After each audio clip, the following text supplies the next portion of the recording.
तो अगर आपके आइल्स और पीटी में नंबर नहीं आ रहे और आप कोई और इंग्लिश टेस्ट देने का सोच रहे हो या कुछ और नया ट्राई करने का सोच रहे हो, तो गवर्नमेंट ने 3 टेस्ट निकाले हैं इंग्लिश के। तो क्या हाल है सबका, होप कि सारे ठीक हो गए। तो फाइनली आज बहुत टाइम बाद कुछ इन्फॉर्मेशनल वीडियो बना रहे। तो जैसे बहुतों को पता होगा कि अभी कुछ चेंजेस आए हैं, ऑस्ट्रेलियन गवर्नमेंट ने कुछ चेंजेस अपडेट किए हैं रिगार्डिंग इंग्लिश टेस्ट वगैरह और इसके स्कोर्स वगैरह, और कुछ नए टेस्ट भी उन्होंने लॉन्च करे हैं। तो आज हम इंग्लिश टेस्ट के बारे में बात करेंगे। मैं आपको साथ साथ उनका डॉक्यूमेंट भी दिखाता रहूँगा जहाँ पे सारा कुछ पब्लिश हुआ है, और नीचे लिंक भी शेयर कर दूंगा कि आपको इजी एक्सेस हुए। यूजली जब भी किसी स्टूडेंट या किसी ने माइग्रेट होना होता है इंडिया से, तो वो यूजली पीटी या आइल्स देता है, जिसमें उसको 6 बैंड 5 बैंड या 5.5 बैंड जितनी भी रिक्वायरमेंट्स होती है एज़ कम्पेयर टू कॉलेज और यूनिवर्सिटी, वो उसके हिसाब से पढ़ाई करता है वगैरह। और कईयों के as compared to desired score नहीं आते, पीटी में नहीं आते, आइल्स में नहीं आते। तो गवर्नमेंट ने 3 नए टेस्ट निकाले हैं जिसका नाम है सेल्फ, मेट और लैंग्वेज सर्ट, और 4-5 और टेस्ट है जो ऑलरेडी एग्जिस्ट करते थे, बट यूजली जो फेमस है वो है पीटी और आइल्स। तो इसकी हम बात करते हैं, आपको मिनिमम स्कोर्स वगैरह इसमें कितने चाहिए, सारा कुछ वगैरह, वो कितनी रिक्वायरमेंट्स होती है, वो सारा आपको मैं डॉक्यूमेंट में भी डिस्कस करते हैं। तो यहाँ पे जैसे आप देख रहे हो, ये मैंने 500 स्टूडेंट का निकाला हुआ है इंस्ट्रूमेंट, सारा कुछ ऑनलाइन पब्लिश्ड है। तो अगर आपका एजेंट कुछ और बोल रहा हो, डॉक्यूमेंट कुछ और बोल रहा हो, तो trust more document as compare to the agent, what I suggest. बाकी सबकी अपनी अपनी मर्जी है। तो इसमें हम बात करते हैं सबसे पहले, ये टेस्ट कब तक वैलिड होता है। यूजली ये टेस्ट 1 साल के लिए वैलिड है स्टूडेंट वीज़ा के लिए। अगर आप टीआर डाल रहे हो, जिसको हम 485 वीज़ा कहते हैं, टीआर तब डालते हैं जब आप स्टूडेंट वीज़ा आपका खत्म हो जाता है, पढ़ाई खत्म हो जाती है, उसके बाद आप टीआर पे जाते हो, जिसको हम कहते हैं टेम्परेरी रेजिडेंट, उसके बाद पीआर।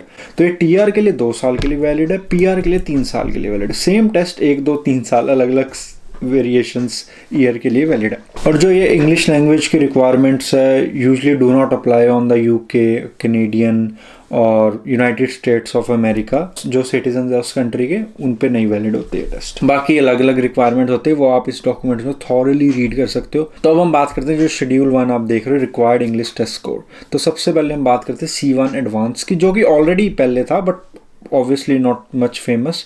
इसमें आपको मिनिमम टेस्ट स्कोर चाहिए होता है 161 का। बाकी कॉलम 3 और आप कॉलम 4 में देख रहे होगे एली कोर्स लगी हुई है 10 वीक्स की और 20 वीक्स की। ये डिफरेंट रिक्वायरमेंट है। अगर आपके इंग्लिश में मिनिमम से भी नंबर नहीं आ रहे, तो फिर आप एली कोर्स लग जाता है आप पे। तो एली कोर्स का मतलब ये होता है, जैसे 10 वीक्स एली कोर्स लिखा है यहाँ पे, तो 10 वीक्स एली कोर्स का मतलब ये हुआ कि आपको यहाँ के 10 वीक्स पहले इंग्लिश पढ़ना पड़ेगा, उसके बाद आपकी जाके पढ़ाई शुरू होती है। मोस्टली सारी यूनिवर्सिटीज, सारे कॉलेजेस में ये सिस्टम होता ही होता है यहाँ पे। C1 एडवांस में आपको ओवरऑल बैंड चाहिए होते हैं 161।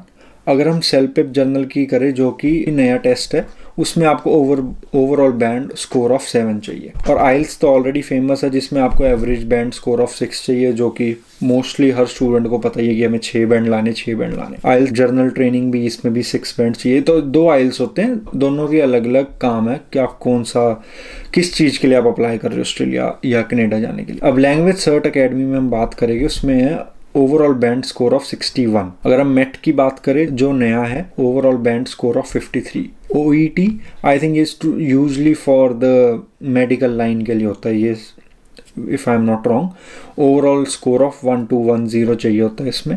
PT अकेडमिक यू नो कि इसमें 47 बैंड्स चाहिए आपको, as compare to I think same बनते हैं जो आइल्स में बनते हैं 6 बैंड। और यह है TOEFL IBT, इसमें हम टोटल बैंड स्कोर ऑफ 57 चाहिए। ये सारी लिस्ट मैं आपको शेयर कर दूंगा नीचे लिंक में।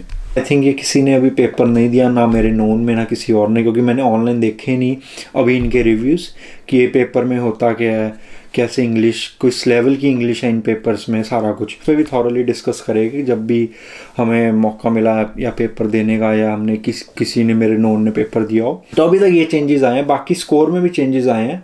मिनिमम स्कोर से थोड़े से स्कोर्स बढ़ा दिए गए हैं कि आपको स्किल असेसमेंट में, अगर जो स्किल असेसमेंट कराते हैं जो कि PR के लिए होती है, उसमें अगर आपको 7 बैंड चाहिए तो उसमें स्पीकिंग में इतने होने चाहिए, स्पेसिफाइड लिसनिंग में इतने चाहिए, राइटिंग में, वो सारा कुछ अलग डॉक्यूमेंट में, उस पर मैं एक अलग वीडियो बनाऊंगा, क्योंकि ये भी सिर्फ मैं स्टूडेंट वीज़ा की वीडियो बनाना चाहता था। क्योंकि ये सिर्फ वीडियो उनके लिए जो कि स्टूडेंट वीज़ा पे आना चाहते हैं और जिनके नंबर नहीं आ रहे पीटी और आइल्स में, जो परेशान हो गए दे के कि हमारे पीटी और आइल्स में 6 बैंड नहीं आ रहे, 5.5 आ रहे हैं, 1 में 5 आ रहे हैं, लिसनिंग में 5 आ रहे हैं, मतलब ऐसे जो भी परेशान है, तो ये नए पेपर आप ट्राई कर सकते हो। इसमें आप अपनी किस्मत अपना सकते हो कि शायद इसमें नंबर आ जाए और आपकी ऑस्ट्रेलिया की फ़ाइल लग जाए।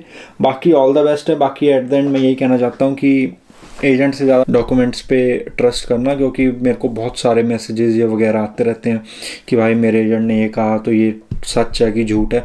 आपको ऑनलाइन सारा कुछ एक्सेसिबल है, आप यूनिवर्सिटी पे डायरेक्टली भी जा सकते हो अगर आप एडमिशन अपनी कराना चाहते हो या कंडीशनल ऑफर लेटर भी लेना चाहते हो। बस हाँ, ये थोड़ा सा आपको काम करना पड़ेगा उसमें।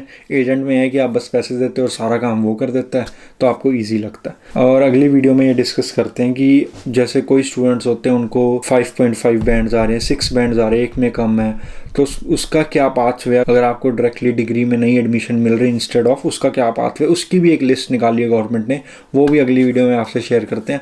फिर मिलते हैं आपको अगली वीडियो में। होप कि आपको पसंद आ रही होगी वीडियोस। खिंच के रखूँगा चंगा। ओके।